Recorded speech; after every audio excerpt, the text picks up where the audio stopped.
Day Ghana, you are tuned into the issues with me, Irbad Ibrahim. Earlier this week, the cost of petroleum crossed the 5 Ghana cedi per litre mark, leading to calls from the general public that government should do something about it. And we have in the studios a gentleman who is no stranger to such issues of energy, in the person of Mr. Duncan Amwa. He's Executive Secretary of Chamber of Petroleum Consumers Ghana. Sir, you're welcome to the show. Good afternoon, my brother. Yes, Duncan Amwa wishes to say a very big happy birthday to Professor Peter Korte. Professor Peter Korte celebrates his 50th birthday tomorrow. Duncan, you're welcome to the show. Thank you, my brother. It's been a long time. It's been a long time. You're looking good. Oh, you're looking even better. Duncan, you feel quite passionately about the well-being of ordinary Ghanaians, and of course, the consumption of energy comes to play. What is your reading of the increasing challenges we face in the energy sector, and why should we continue to be slapped with increases in fuel prices every now and then? Thank you. Welcome, To sir. begin with, you know, the fuel pricing thing works with a formula, Okay. what you will call the build-up. And so the increases are not in vacuum. There is a standard template that determines whether we pay 1 Ghana, we pay 2 Ghana, we pay 3, we pay 20 pesos, whatever. So that template takes into cognizance, 1, international market price, how much we are buying the finished product from the ARA region, the Amsterdam, Rotterdam, basically the shipment of finished products. So how much it costs post-refinery. That is after a refinery out there has processed the crude into the finished product, your diesel, your petrol, your kerosene, and all of them. So how much it costs post-refinery, and how much it costs to get into the country. And then, so you would have the first item on your price build-up known as the ex-refinery price, what we will call international market price. Okay. So 1, that is determining how much you pay finally. Okay. So when that goes up, your final price will go up. When it goes down, it's supposed to go down. Now, embedded in that international market price further is your cedis exchange to the dollar. Because mind you, when I get the product from Amsterdam to Ghana, I would have to pay dollar for the product. But once in Ghana, I cannot sell it in dollars anymore. So I have to sell in cedis. Now there comes the challenge with converting the unit that I sold in back to the unit that I bought the product for. So the cedi to dollar. Now, in oil transactions, mostly, you would have a 91-day cycle within which to pay back your suppliers. And so the assumption is that if today the cedi exchanges to the dollar at, say, 1:5, and I decide to sell my product and earn 5 million Ghana cedis, it means that if I bought product worth $1 million, I'll be able to pay for it. Okay. Now, what happens in 91 days if the cedi should lose, such that the cedi now exchanges for 1:5.2? It means that the 5 million cedis that I needed for $1 million will now go to 5.2 million cedis for the same $1 million, right? So there is the carry forward prediction as far as the price computation is concerned, such that I don't have to start selling today, and when the time comes for me to pay you, my supplier, then there's a 200,000 cedi gap that I have to go and borrow and top up. No business will survive on that. So there is also the cedis, you know, issue in there. How much the cedi is stabilized, how good it's performing, how poorly it's performing, would also influence pricing. And Duncan, that's and then the third and final one Okay. happens to be if you are done with the international market price or ex-ref, you are now coming to the elements of taxes margins, markings, and all of them. Yeah. And so taxes would also form the third leg of what determines finally how much you pay at the So pumps. those are the variables that determine how much we pay at the pumps. Exactly. Exactly. I'll prick your mind a little further, Mr. Amo, on the first point. On the international market, a barrel goes for $77 currently. How marked the departure is it from what we used to buy maybe a quarter ago, 2 quarters ago, to warrant such an astronomical increase locally? Okay. You see, once the world market price goes up, usually crude would go up. It takes a week or two to reflect on the finished products, because crude is a base product. You would need to process the crude into a finished product. So once it goes up, it doesn't mean that the finished product will go up immediately. But once the base product goes up, it means that the refinery is now going to have to pay more to get the crude to process. So eventually it will go up, but it is not symmetrical that immediately this goes up, this also goes up. So sometimes the crude will be 77, but it will take a week, 2 or even 3 to reflect on the finished products. Now the finished product prices have also gone up. As we speak, what was at 6.53 for gas oil is now at 6.77. So it goes up. The difference now would also have to be calculated. That is per metric. So when you bring it to Ghana and you need to sell in liters, how many metric will give you how many liters gives you? So you do all that computation and come to the realization that the baseline has to go up. International market has to go up. Over the past 3 to 6 months, it's been a bit not too bad. It's moved from, it was 556. Today is around 6-7. So you can imagine there's quite a gap that we've had to, pay for as Ghanaians. So with all these intricacies, Duncan, it boils down to the consumer, which Kopek is passionate about, my grandma in the village and yours. How would you demystify this for the farmer in a village in Ghana to really understand all the things you're talking about now? You see, it is becoming difficult even for us as analysts or advocates. Yes, sir. One, post-2010, Ghana wasn't producing oil, right? So everything, we have to just buy everything from out there. So since 2010, we've not been producing oil. Is that what you mean? Pre-2010, we were not producing yes, we were not producing. So great. There wasn't that talk of Ghana being an oil producer. Okay. And so at that point, if we explain to our grandparents, it made sense that we are buying from out there. Today, we've made so much noise. We are producing oil. It is at this time that we are rather producing oil that fuel prices are at their highest ever in our history. And so they continue to ask the base question we keep getting on the street. We are also producing oil. How come we are being charged more and more? Are we not getting anything from what we produce? The answer is this. We produce crude, right? The base product. We had one refinery that should have been factored into our petroleum sharing agreement, production sharing agreements.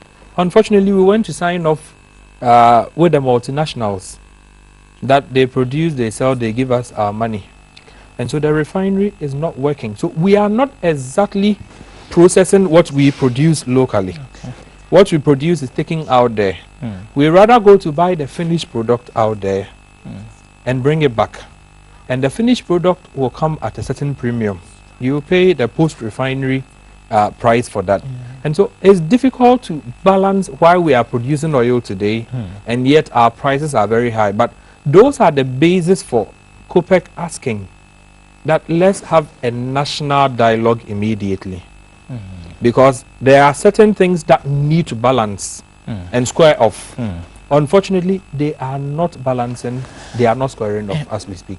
Duncan, the oil industry is quite a behemoth industry with so many appendages here and there.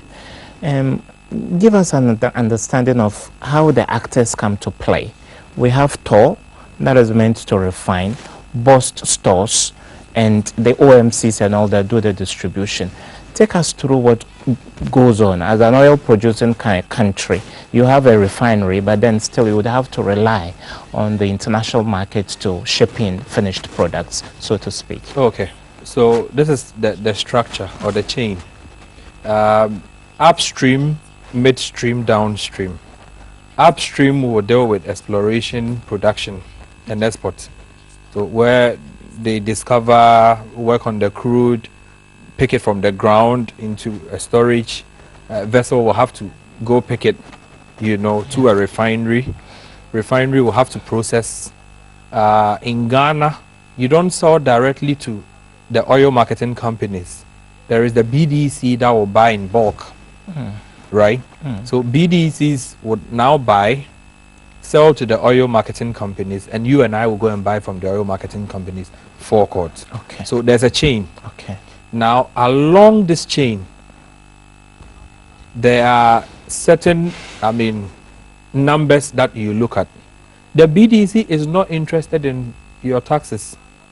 They are only interested in how much international market prices. In fact, the actual cost of the finished product, how much it costs them to bring it into the country, right? And how much, if they sold, they will be able to recoup their money and pay their suppliers. So for them, that is where it begins and ends, right? The OMC who buys and takes to his forecourt to sell will now have to factor all the taxes and his margin, how much he also has to be paid for pumping fuel to you and putting an attendant there, the machines and everything. So there are chains. Along the chain, that is where the price build-up is calculated. So the taxes, the international market price will come. Yeah. The taxes would also come. Their margins, there's a marking. There is something for transport, which we call UPPF. Now, we have said that if you interrogated these items line by line, we will find some minimal solutions. Again, we have also said that even removing all the taxes will not solve the quagmire we find ourselves in.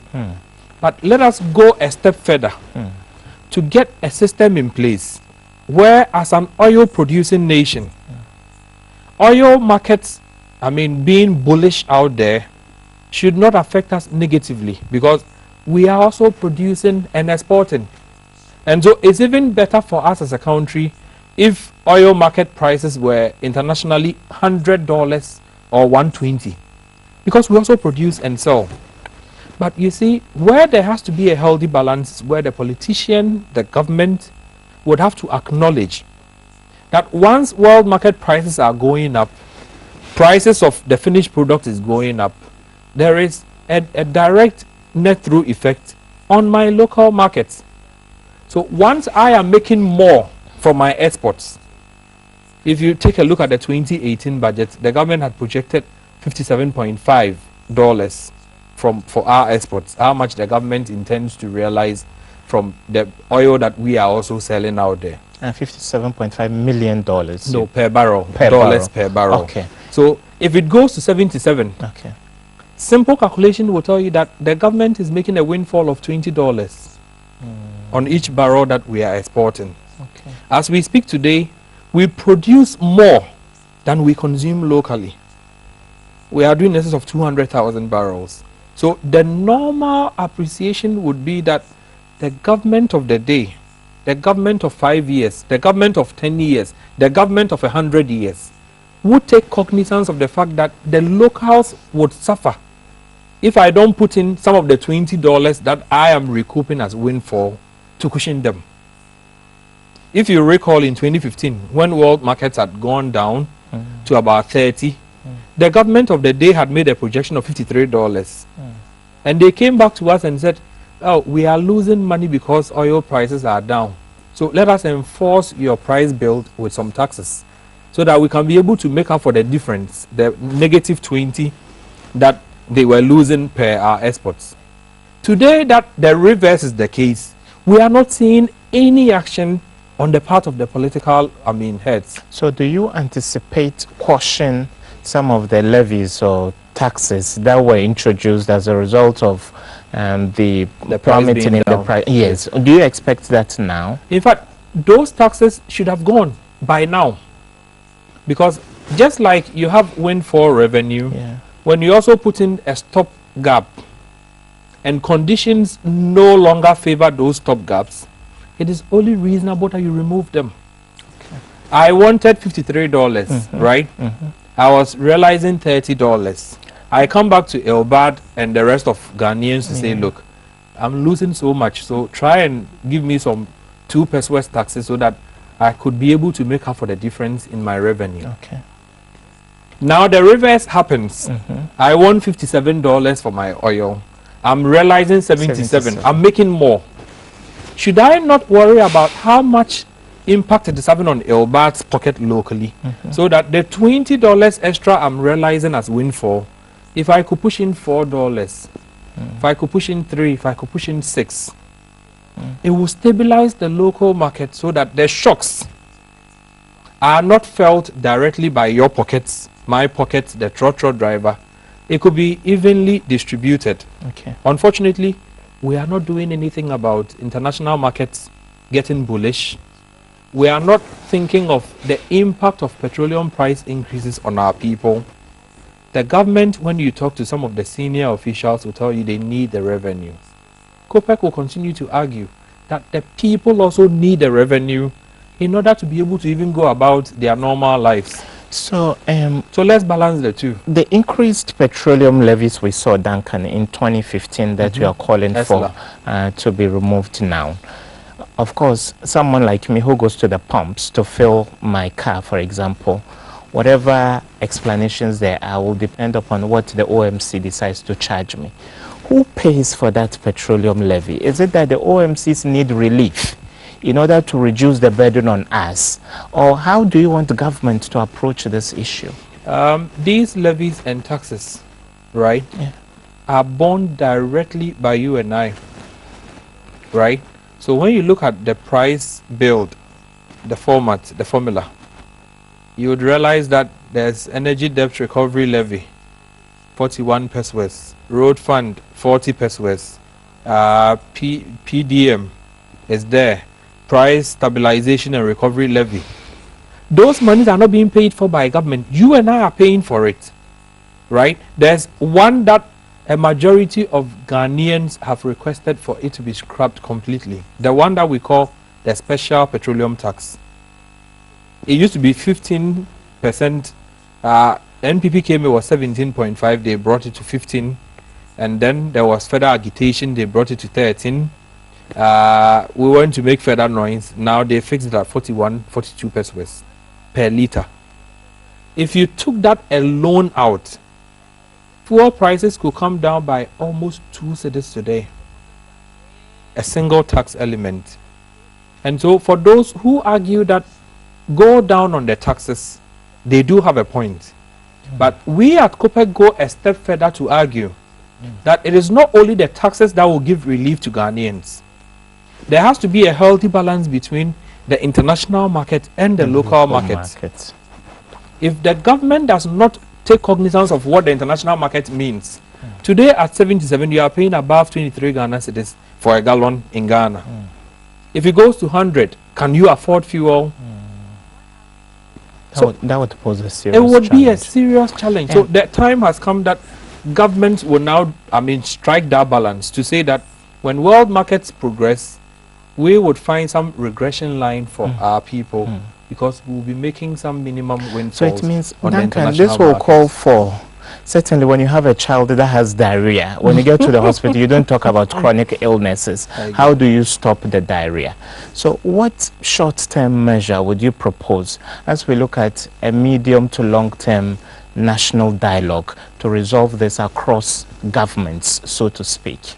In fact, we support the call by a section of the Ghanaian population that the taxes would have to be reviewed. But I strongly believe that taxes alone will not be the problem or the solution we are craving for. Because if you remove the taxes today, the currency hasn't stabilized, right? prices will continue to go up. So the taxes that you removed, let's say you removed 1 cedi, one increment may come and give you 70 pesos, another increment 70 pesos. So you realize that in just 2 increments, you've even wiped out the tax that you took out. So removing taxes, yes, may be good, but we need a systemic, approach. One of it being the approach by the central bank to our oil imports.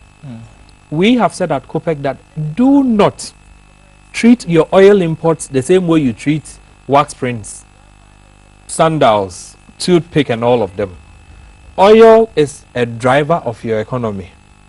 And so if the exchange rate is posing a problem, such that I have said Ghana is one of the few interesting places where the consumer suffers the double jeopardy. When world market prices go up, you are paying more at the pumps. When world market doesn't go up and the cedi loses value, you are paying more. When world markets go up and the cedi goes up, you are paying a double, incidence of whatever difficulty. So that's actually a triple jeopardy, not even a double. So there's a challenge. But can we minimize the exchange issue such that Bank of Ghana, instead of allowing the oil importers, the BDCs, the OTCs to say, look, I'm bringing oil today, your cedi doesn't look stabilized, and I know that if I sell it at 1 to 5, right, within the next 2-3 months when I have to pay my supplier, I may need more cedis because it could be 1 to 5.2. You get it? So let me increase it to 5.2 such that when I'm done selling, I don't need to go and borrow the 200,000 to be able to pay a supplier. If that exchange issue is not solved by Bank of Ghana with the importers, there will continue to be pressure on our cedi. There will continue to be petrol price increases. In fact, I have said that forecasts are looking down, but will not be surprised that the next 2-3 weeks, 1 month, prices will go up again because your cedi has not stabilized yet. Duncan, we've always said that when there is goodwill between government and professionals like you, then there can be a common ground to allay the suffering of the Ghanaian. I see COPEC Ghana as a professional entity, even though you need to mount pressure sometimes. I would want to ask you, have you tried to open a mutually respectful channel of communication, for example, with the Energy Ministry or with the government, so that you could sit around the negotiating table and present papers and documents that could be helpful? In fact, we are friends, but there comes, certain times that we would disagree.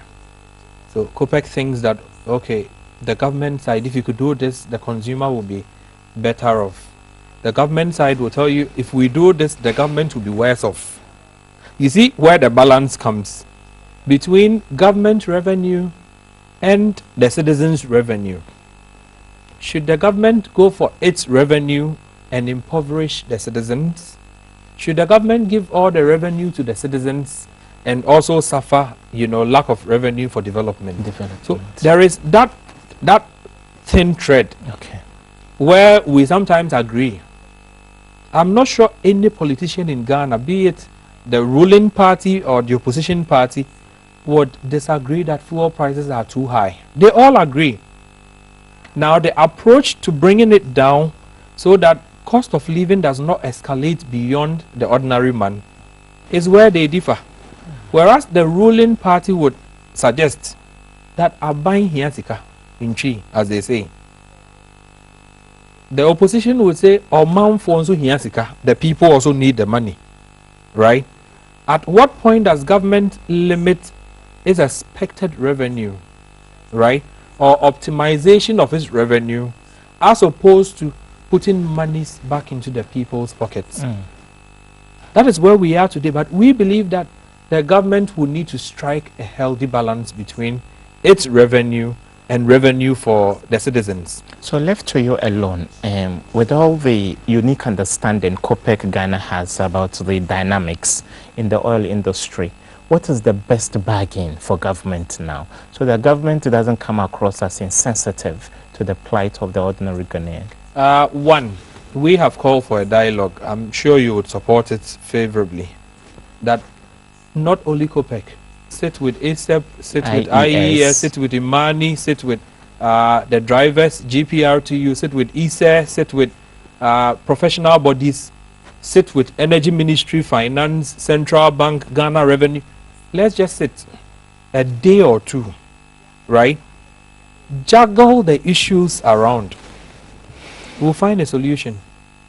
Because as it is now, it is looking as a phenomenon of where you put a car on a slope, right? Yep. And it's not in gear, it's in a free mode.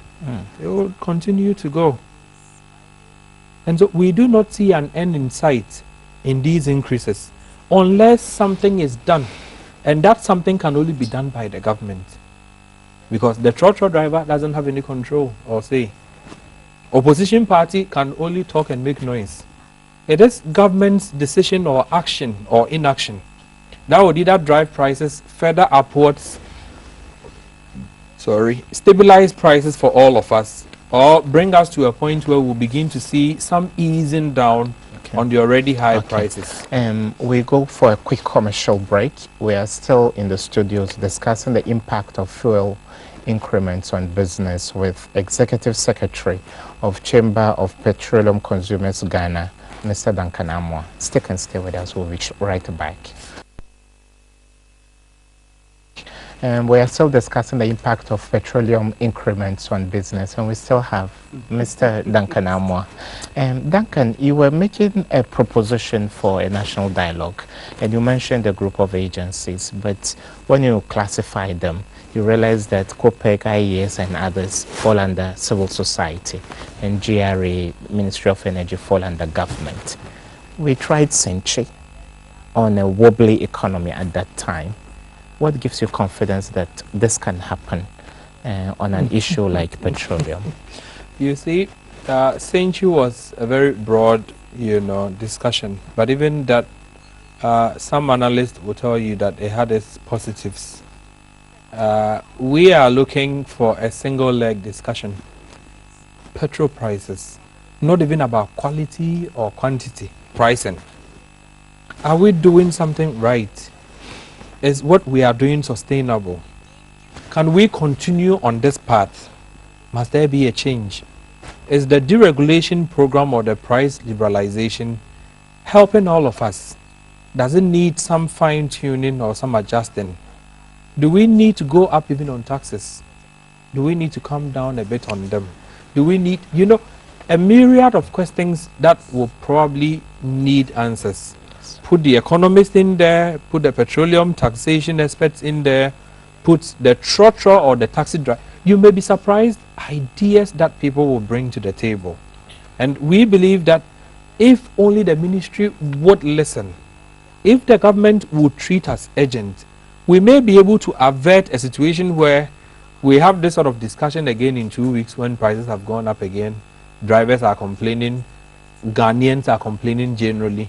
One bad thing, right, is that oftentimes when prices even head up north, they never come down again. They never do. And if it is anybody's, they do marginally. You see that 0.5%. We are getting 1%. a triple slap, like you said. I even had called it a double jeopardy. It's a triple slap.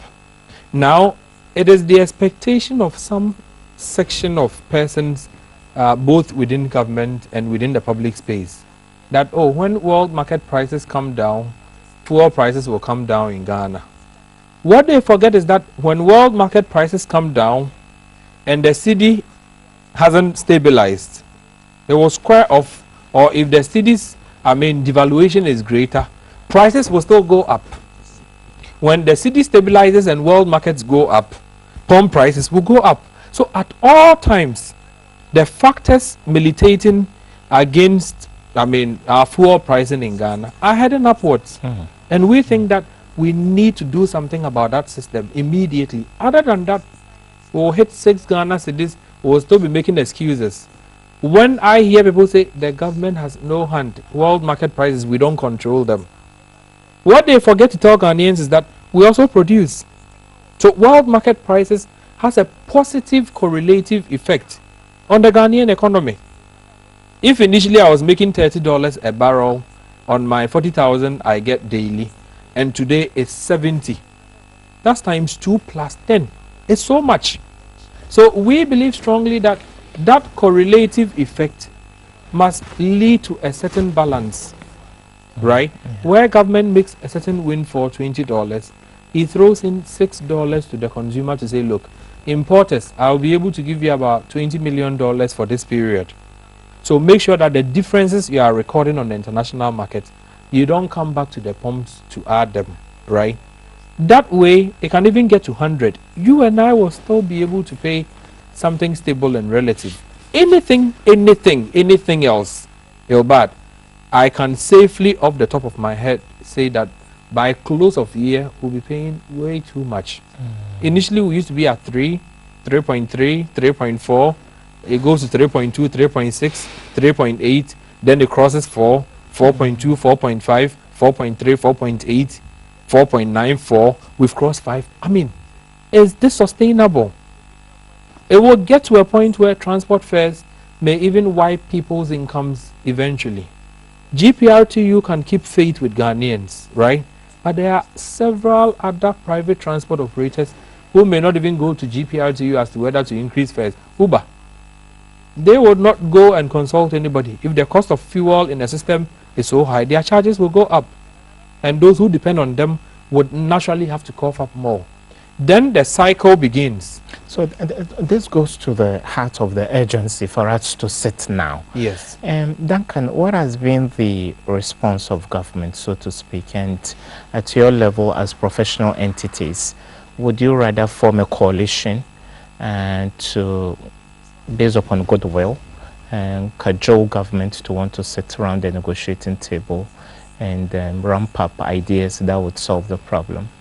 Well, it's a very good idea you just put forward. I think that we also have to speak as civil society players. We'll have to also get some of the petroleum service providers on board, get a greater section of the Ghanaian public to back that call. Because if we do not do this, yes, sir, the future only looks like increases. The city, you can't say it's stabilized. It's going to stabilize. You cannot say the city would even appreciate. You know, in Ghana, most times the city stabilizes.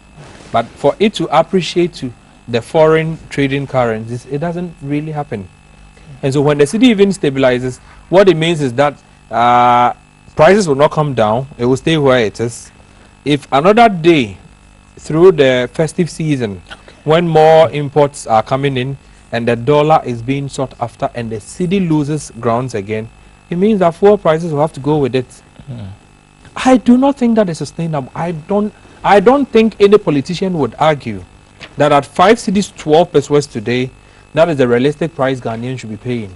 Off the top of our heads, we think that if at present fuel was selling for a little above 380, maximum 4, it should be reasonable. Around 19 cities, maximum 20 cities. But we've crossed 23. Right? We are going. Duncan, in Ghana, whenever there are increases in petroleum prices, even when you go to rent a place, the landlord or property owner tells you, don't you know petroleum prices have gone up? You go to buy this, bottle of water, the vendor tells you, don't you know petroleum prices have gone up? Is there an organic relationship between cost of petroleum in the face of alternative energy generation sources or generating sources? Why would Ghana rely entirely on petrol, for example? Would there be any other propositions to look at other areas that would cushion us, so to speak? You see, your system, your economy is driven purely by energy. Fuel, petrol.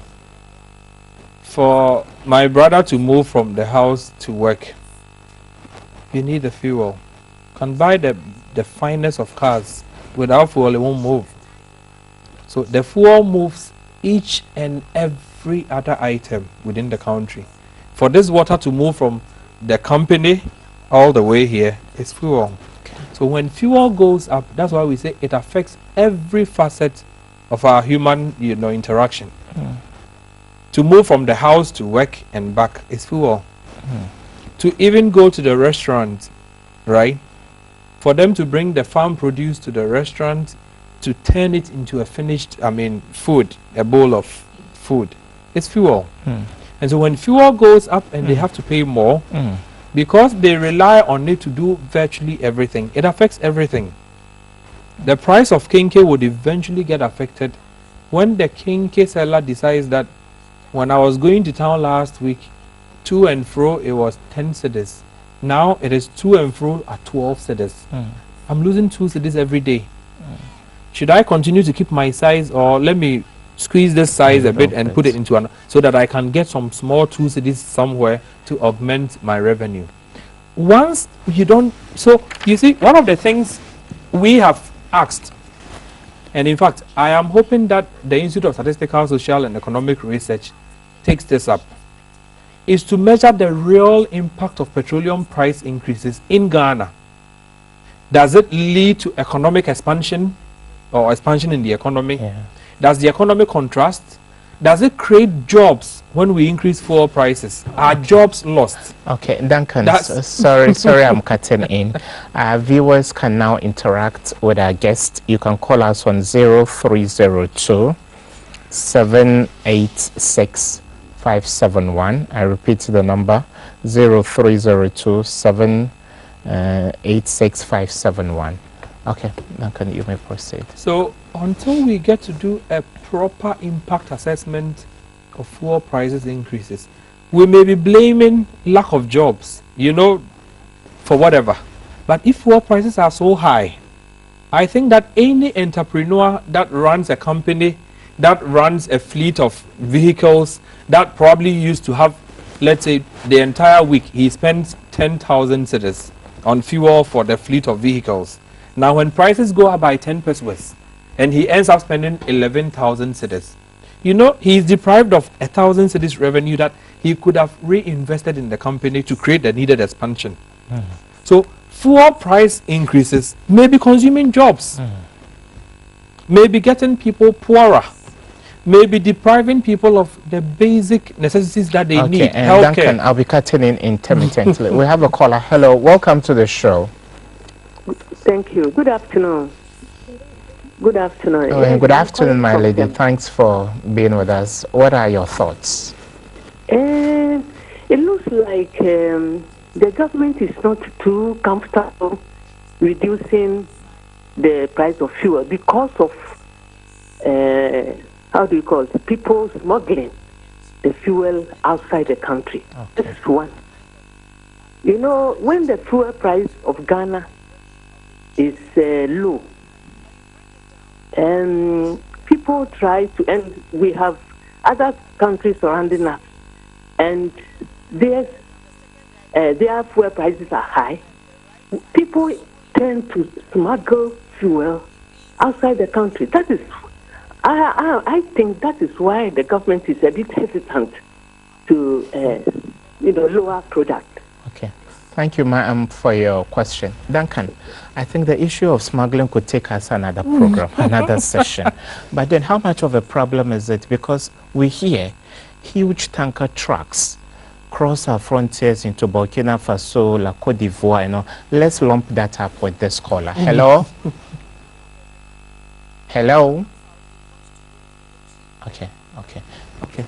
Okay, hi. Thanks for making time. And what are your thoughts? Yes. Could you lower the volume on your TV set, or you can conveniently put it off and we can still hear you? Please, I want to know. Hello? Yeah, we can hear you loud and clear. I want to know the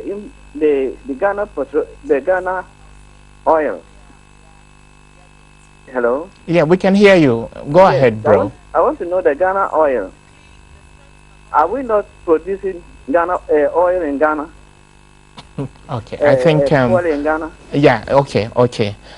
Your question will be answered. I think initially, Duncan, explained all of that. Maybe you will have the opportunity to tackle that as well. Smuggling, and then why would you be living in penury in the midst of plenty? We produce. Where does the crude go? You see, the smuggling argument was initially used to confuse all of us. We disagree. You know why? As we speak, the cost of a gallon of fuel in Nigeria is under 12 cedis. Ghana is 23. If anybody would need to smuggle fuel, would they come to Ghana when Nigeria is closer? So it doesn't hold anymore. Initially, there was a talk of price parity. Really sorry about that, Duncan. Yeah, hello, your name and what, your thoughts, please. I am Martha. Okay, okay. Your thoughts, please. Yeah, I heard a lady was saying that if they reduce the petrol price, people will be transport the petrol to another country. Is it not a Ghanaian? Is the lady not a Ghanaian? You mean yes. Not everybody will be interested in smuggling the petrol out of the country? So, still like the way the petrol is high in Ghana? Okay, I think the point that Akola is making is, why would you think that if there is ease for the Ghanaian people, some people would want to fleece the system? You see, what they don't even get is that our fuel in Ghana is taxed. And so it would help the state so much if people were smuggling and paying the taxes, right? Assuming we are selling 1 million liters daily, and the government realizes, let's say, 400,000, and we could have 200 million or 2 million liters daily, and government makes 800,000. Does the government lose from smuggling? No. But it is only when I don't want to believe you want to encourage. No, I would encourage it if only they are paying. You see, in the era of subsidies, back in the days when government used to say we are subsidizing fuel, then it means that if you transport it beyond the boundaries, government has lost the money that it used to subsidize. Ghana is today fully deregulated. There's not one pesewa of subsidy. And so it's all taxes. If I can smuggle 10 million liters and pay my taxes, Ghana gets the more money. Hello, your name and your thoughts. Please, I'm Jikumi speaking from the mind. Okay, you're welcome. Yeah, Mr. Dankanamu, I think, has made it so that when the petroleum prices are increased, it affects almost every business. But I'm wondering why every now and then prices of petroleum products are not able to stabilize. Within a month, it can be increased. And in fact, I'm wondering why is such a problem. Okay. Petroleum price cannot be stabilized at all. Okay. As compared to other goods and services. Okay, I think Duncan explained the technicalities that come with all of that. Now, Duncan, we are beginning to wrap up, and there's so much we need to tackle. I make sense of the fact that you think you wouldn't travel that far to Nigeria. What about neighboring countries? Those on our doorsteps? Some are even cheaper. Togo, Burkina Faso. Some are cheaper. Togo is cheaper than Ghana as we speak. And indeed, you see, the point I was making is this. Ghana used to have a subsidy program. And so at that time, if you smuggle, the government of Ghana was losing because it was subsidized more. Today, there is not a penny of subsidy on our products. They are all heavily taxed. One of the taxes I mentioned alone gives the government of Ghana 2 cedis on each gallon. So if I'll pay these taxes and smuggle the product to Niger or whatever, government of Ghana will still make money. Back in the days, it used to be the other way. When you smuggle, government loses. But now, because of deregulation, government should earn more money. Hello, you are our last caller. Your thoughts, please. Yeah, I want to know from your guest. Would the operation of TOR or thermal oil refinery have effect on the prices of fuel? Okay, thank you. Duncan will tackle that. Just before the former energy minister was shown the exit, there was this talk of converting TOR into a The petroleum plant, farm and all that. So where does TOR come in terms of the value chain you explained earlier? Politicians have wasted our refinery. Their interferences have run down the refinery. Some technocrats in the refinery have also not helped. Some processes have not helped. But overall, if Ghana today had an efficient refinery, such that when I put in 1 million barrels, in the minimum I can get 980,000 back, right? Even if there are losses, they are minimal. Petrol prices could be contained. Bad. It's just like me buying farm produce. They will usually come cheaper than processed corn, than processed yam, right? When it's raw. So if we're buying crude, it will be cheaper. And now what the refinery will be earning is what you call tolling, such that if the refinery processes a barrel, it takes $5 to $10, right? The refinery is a very viable business. So other economies would depend on their refineries. Because if it processes every barrel, 1 million barrels times say $5, that's $5 million. If you can do two parcels of that every month, 10 million. So at the end of the year, the refinery will generate money for you. It can also keep your fuel prices down. It gives you petroleum security, such that you don't always have to go in for the finished product. But our politicians over the years have run down the refinery. Some technocrats who should also have helped, when there's a little funds in there, they will also take the money and do whatever they want. If the government can reposition TOR, we may tell a different story with our petroleum pricing in the country. Saying, this is the final question I'll ask you, because we've run out of time. Can we let these state agencies within the oil industry be on their own, devoid of any interference from politicians, when in fact the boss of TOR, the boss of BOST, the boss of whatever even the energy minister is appointed by the executive arm of government? You've answered the question. The only time they become apparently independent is when there's no governmental control, and they have independent boards, they have independent management, such that even if a government says employ these 200 people of my full soldiers, and the refinery does not have space for 200, it does not absorb them because a certain big man says push them in. Executive Secretary of Chamber of Petroleum Consumers Ghana, Duncan Amoah. And quite refreshing. Duncan wants to say a big happy birthday to an associate of his, Professor Peter Korte. You turn 50 tomorrow. Thank you so much for making Thank time. you, Elbad, and thank you. Till we come your way next week when another edition of Issues, keep watching GTV.